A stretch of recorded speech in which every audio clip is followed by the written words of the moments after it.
Have you ever stopped to think about what's actually pulling the strings inside your body? You know, your heart starts pounding, you get sweaty, you feel those butterflies in your stomach, but you don't choose to do any of it. Well, today we're going to peel back the curtain on the incredible, invisible system that runs the whole show, all without you ever having to think about it. It really all boils down to this, right? Why does your body react in these completely opposite ways? A pounding heart here, a gurgling stomach there. I promise you, these aren't random glitches. They are perfectly coordinated responses from your body's master control system. And in this explainer, we're not just going to find out what that system is, we're going to see how we've actually learned to hack it. Okay, so let's meet the star of the show, the Autonomic Nervous System, or ANS for short. The best way to think about it is as your body's autopilot. It is working 24/7 in the background, managing literally everything: your blood pressure, your breathing, your digestion, all to keep your internal world in a state of perfect balance. That balance has a scientific name: homeostasis. You don't have to remind your heart to beat, and that is all thanks to the ANS. Now, the way the ANS works is, at its core, surprisingly simple. It's basically a tug-of-war between two main divisions. You've got one that acts like a gas pedal, revving you up for action. That's your famous fight-or-flight response. And then you have the other, which is the brake pedal, calming everything down to save energy. We call that one rest and digest. So let's hit that gas pedal first. This is your sympathetic nervous system, or the SNS. Think of this as your body's internal emergency response unit. It's the system that kicks into high gear whenever you're faced with stress, danger, or, hey, even just a lot of excitement. So how does it do it? Well, the SNS floods your system with a chemical messenger called norepinephrine. It's like the body's alarm signal. This signal hits very specific docking stations, called adrenergic receptors, telling your body to get ready for action now. Your heart rate and blood pressure shoot up. Your airways open wide to get more oxygen. And anything that's not essential for immediate survival, like digestion, it gets put on hold. Even your pupils dilate to let in more light. That's a state called mydriasis. It's all about one thing: maximizing your chances of survival in that very moment. Okay, but what goes up must come down, right? After the crisis is over, you need a system to bring everything back to normal. And that is the job of the Parasympathetic Nervous System, or the PNS. This is your body's chill out and recovery crew. To hit the brakes, the PNS uses a totally different messenger, acetylcholine, and it targets different receptors too. These are called cholinergic receptors. This system does the exact opposite of the SNS. It slows your heart rate down, it lowers your blood pressure, and it fires your digestive system back up. It even constricts your pupils, a state called miosis. It just tells your whole body, all right, emergency's over, you can relax now.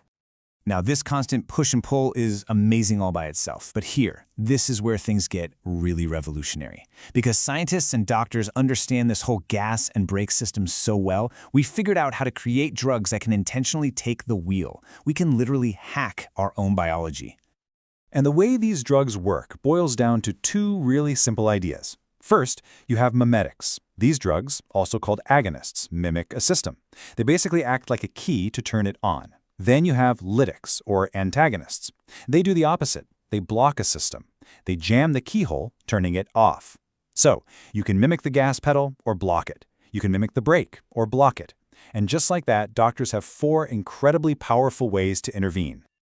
Okay, theory time is over. Let's see how this plays out in the real world. Because we're talking about some truly life or death situations, where controlling this system is absolutely everything. Just imagine anaphylaxis, a sudden, severe, and life-threatening allergic reaction. In that moment, the body is in total freefall. The airways are slamming shut, blood pressure is crashing. You need a hero, and you need it fast.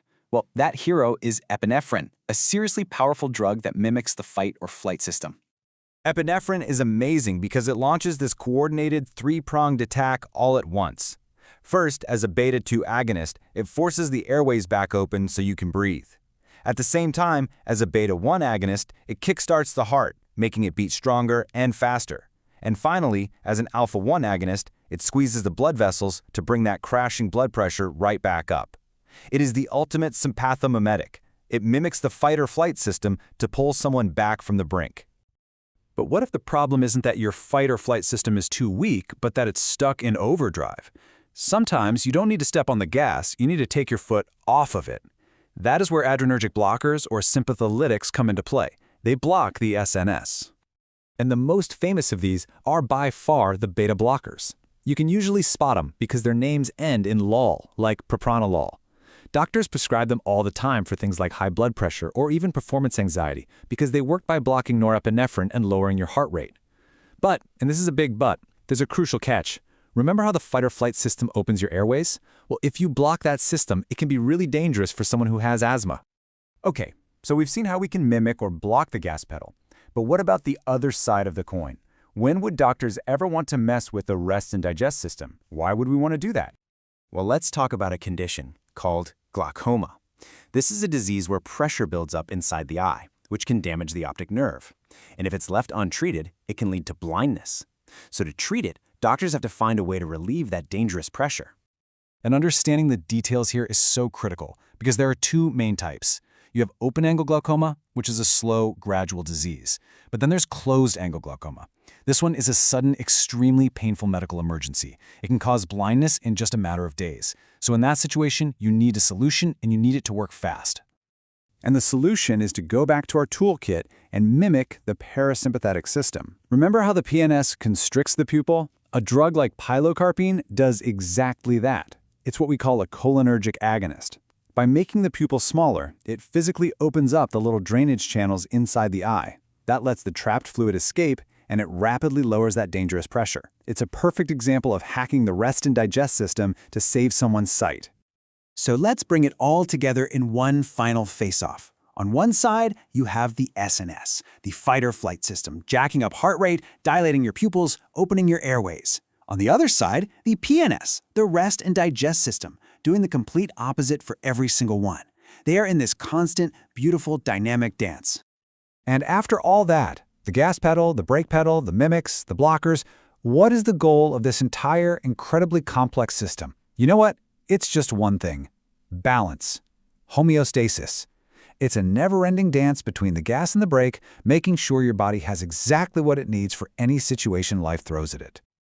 So the big takeaway here is that we have essentially learned to write code for our own body's autopilot. By mimicking or blocking these two fundamental systems, we can now treat everything from a deadly allergic reaction to high blood pressure to glaucoma. And that just leaves us with this one fascinating question. As our understanding gets even more precise, what else will we be able to fix by simply taking the wheel?